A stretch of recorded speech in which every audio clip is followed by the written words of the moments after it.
पिछले 4 दिनों से नेपाल की आर्थिक राजधानी वीरगंज में भी हालात अस्त व्यस्त है। कर्फ्यू लगा हुआ है, सुबह से लेकर शाम तक लोग अपने घरों में हैं। और एक बहुत बड़ी आर्थिक नुकसान, क्योंकि वीरगंज आर्थिक राजधानी कही जाती है, सबसे ज़्यादा यहाँ से आवागमन होता है। भारत से आने वाले तमाम जो खाद्य पदार्थ हैं या फिर रसायन पदार्थ हैं, वीरगंज के रास्ते ही काठमांडू तक जाते हैं। क्या स्थिति है हमारे साथ का वीरगंज के वरिष्ठ पत्रकार यहाँ अनिल तिवारी जी हैं। सर, कितना प्रभाव पड़ा है पिछले एक सप्ताह से 4 दिनों से जो यहाँ स्थिति बनी? एकदम जनजीवन अस्त व्यस्त है। खास करके वीरगंज नेपाल के ही आर्थिक महानगरी को भी लिया जाता है और यहाँ आर्थिक स्थिति पहले से ही जर्जर था। वो मधेश आंदोलन हो या उसके बाद से जो कोरोना को लेकर के आर्थिक जो पूरा विश्व भर में जो आर्थिक मंदी आई थी उसका असर नेपाल में भी पड़ा है।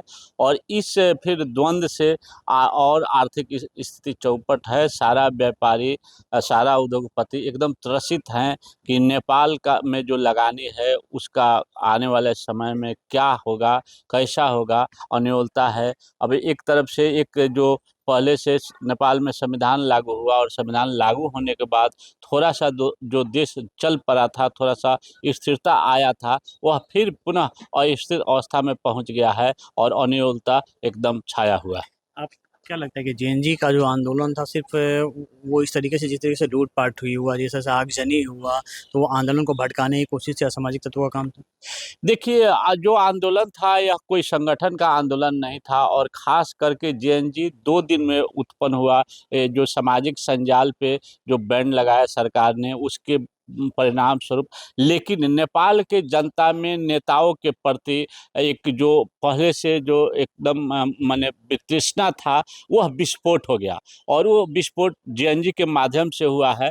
और जब मास अनकंट्रोल हो जाता है और ख़ास करके सेना, पुलिस, एपीएफ सब जब आपको उसके कंट्रोल से बाहर चला गया, स्थिति अनियंत्रित हो गया, तो वहाँ तो घुसपैठ होना स्वाभाविक है। हर एक आंदोलन में कहीं ना कहीं, वह चाहे मधेश आंदोलन हो, वह 62-63 का कांग्रेस का आंदोलन हो, हर एक आंदोलन में कुछ ऐसे तत्व हैं जिनको लूटपाट या मान लीजिए नाजायज काम करने का अवसर मिलता है। लॉ एंड ऑर्डर जब कोलैप्स होगा तो सब किस्म के लोग इसमें सक्रिय हो जाते हैं। उसी का परिणाम है कि आपको जो जलाया गया, कुछ तो नेता के प्रति आपको वितृष्णा था। वीरगंज में भी देखा गया कि ज़्यादातर सरकारी दफ्तर जो थे वो, या फिर जो मंत्री थे वो, उन्हीं लोगों के उनके घरों को, उनकी संपत्ति को ज़्यादा नुकसान पहुंचा। हाँ, एकदम मंत्री, क्योंकि अब मंत्री लोग के प्रति वितृष्णा था। और मंत्री जैसे मेयर, उसके बाद से महानगर पालिका, और अब जैसे राजकुमार गुप्ता के घर पे जलाया गया, उनको कुछ ही दिन पहले 40 लाख घूस लेने का ऑडियो सार्वजनिक हुआ था और मीडिया में बहुत कस के उसका विरोध हुआ था और उनको विवश होना पड़ा था कि वो राजीनामा दिए। राजीनामा ही नहीं दिए हैं, उन पर अख्तियार दुरुपयोग अनुसंधान आयोग में अभी उन पर छानबीन हो रहा था। और तो ये सारी जो खास करके नेपाल की गवर्नमेंट है, चाहे वो कोई भी दल आए, नेपाली कांग्रेस आए, एमाले आए या माओवादी आए, प्रचंड आए, ओली आए या शेर बहादुर देउबा आए, सब लोग सेटिंग पे देश चला रहा था। सबका अपना अपना लोग था, अपना अपना दलाल थे, वो दलगत हो या उद्योगपति हो, विभिन्न माध्यम से ये लोग हर एक काम सेटिंग पे। अब आपको एक उदाहरण, आप पोखरा एयरपोर्ट के बारे में सुने होइएगा। 8 अरब का जो बजट था वह जाकर के 28 अरब पोखरा का एयरपोर्ट का पहुंच गया। इसका मुख्य कारण था आपको घूसखोरी। उसमें सब दल के नेता लोग उसमें घुस लिए हैं। तो अभी जो राजनीतिक अस्थिरता का माहौल है, जिस तरीके से कहा जा रहा है कि सुशीला कार्की अगर बन जाती हैं तो एक थोड़ा सा अस्थायी तो होगा, फिर अंतरिम सरकार का चुनाव हो सकता है। क्या लगता है, कितना सब कुछ जब तय है तो इतना विलम्ब क्यों हो रहा है? देखिए, हम पहले से भी कहते आ रहे हैं कि जब तक कोई भी प्रधानमंत्री बनेगा और वो भी इंटरिम गवर्नमेंट का, तो उसका कुछ अलग एजेंडा है। अब मुख्य बात क्या है कि यहाँ संसद विघटन करने पर दल वाला लोग रेडी नहीं हो रहा है। तो जब तक संसद विघटन नहीं होगा और एजेंडा तय नहीं होगा कि भाई जो इस आंदोलन में, जेएनजी आंदोलन में उतना युवाओं का जो मृत्यु हुआ, तो उस पर छानबीन हो या नेताओं के संपत्ति पर छानबीन हो या विगत में जो करप्शन हुआ है उस पर कार्रवाई हो, तो जब तक वो संसद में ये सब शर्त रख करके और संसद विघटन नहीं करेंगे तो फिर इंटरिम गवर्नमेंट काहे के लिए। आज इंटरिम गवर्नमेंट बनेगा, फिर संसद वो लोग चालू करेगा, 15 दिन के बाद उनको हटा देगा, एक अपना में बहुमत बना करके वो राष्ट्रपति को दे देगा, तो वो हट जाएगा। तो कोई जोकर बनने को नहीं चाहेगा, पॉलिटिकल जोकर बनना है। यदि संसद विघटन नहीं होता है, कोई इंटरिम गवर्नमेंट बनता है, तो उसका औचित्य क्या है। तो इसलिए, और वो तो अपने चीफ जस्टिस रह चुकी है नेपाल का, तो उनको तो सब कुछ मालूम है। तो वो अभी अब काहे के लिए बनेंगी, उनका बनना है तो उनका वो लोग का मांग है कि 2 चीज़ करो, एक आपको संसद विघटन करो, दूसरा जो यह इतना बड़ा मशक्कर हुआ है, इतना युवाओं को मारा गया है, उसमें भी छाती और सर पे ताक ताक के गोली जो चलाया गया है, तो उसका कार्रवाई हो। नेपाल के हर एक आंदोलन, चाहे मधेश आंदोलन हुआ हो, 100 से ज़्यादा युवा मरे, लेकिन आयोग बना, कोई आज तक कोई परिणाम नहीं दिखा। तो जब तक कार्रवाई नहीं होगा, देखिए क्या है कि कोई भी जुलूस आंदोलन का नियंत्रण करने का पुलिस का अपना पॉलिसी होता है, संसार का एक मापदंड होता है। पहले आप लाठीचार्ज करिएगा, फिर पानी का फुहारा मारिएगा, फिर टीयर गैस चलाइएगा, फिर आप पैर में गोली चलाइएगा, और उसके बाद से नहीं तो हल्का ऊपर डांड पे, पेट पे मारिएगा। यहाँ ठीक उल्टा होता है, सबसे पहले वो सर पे गोली, छाती पे गोली चलाते हैं, और उसी का परिणाम है 400 लोग घायल होना एक आंदोलन में और एक शहर में। ये छोटी मोटी बात नहीं है।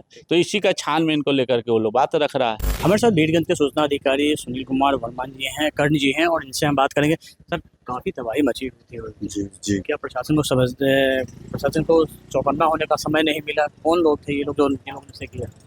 ये जैन जी के नाम में आए थे, लेकिन पता नहीं कहाँ से घुसपैठ हुआ या क्या हुआ, हमको नहीं।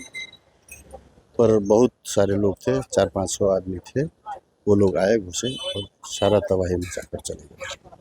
बीरगंज को नेपाल की आर्थिक राजधानी कहा जाता है, लेकिन जिस तरीके से यहाँ पे तबाही मची हुई थी, कितनी तबाही हुई होगी आपके? लगभग हम लोगों का 95-98% नुकसान हो चुका है। न कोई बिल्डिंग कामयाब है, न कोई फर्नीचर कामयाब है, न कोई डॉक्यूमेंट बाकी है, न कोई कंप्यूटर है, कुछ नहीं है। बस बैठने के लिए कुर्सी टेबल भी नहीं है। लगभग सारा चीज़ ध्वस्त हो चुका है। क्या लगता है हालात सामान्य होने में कितना दिन लगेगा? हालात सामान्य होने में अभी बहुत समय लगने वाला है। हमको लगता है अभी ये सारे बिल्डिंग को डिसमेंटल करना होगा, डिसमेंटल करके नया बनाना होगा। इंफ्रास्ट्रक्चर के हिसाब से बोले तो, और डॉक्यूमेंटेशन के हिसाब से बोले तो सारे डॉक्यूमेंट तैयार करने में तो बहुत समय लगेगा। जो क्लाउड में होंगे डॉक्यूमेंट्स वो तो रिकवर हो जाएंगे, लेकिन जो हार्ड कॉपी थे, जो एविडेंस सब थे, वो सारे चल चुके, किसी भी काम पर। तो काफ़ी कुछ देखने को मिल रहा है, सारा कुछ जला दिया गया था। क्या कुछ हुआ था, कितना अचानक सब कुछ हुआ था? ये जेजिन का विद्रोह था, जन विद्रोह था, वो लोग किए थे, लेकिन वो लोग के नाम में यहाँ पे वो लोग के जो आंदोलन था उसमें घुसपैठ हो गया था।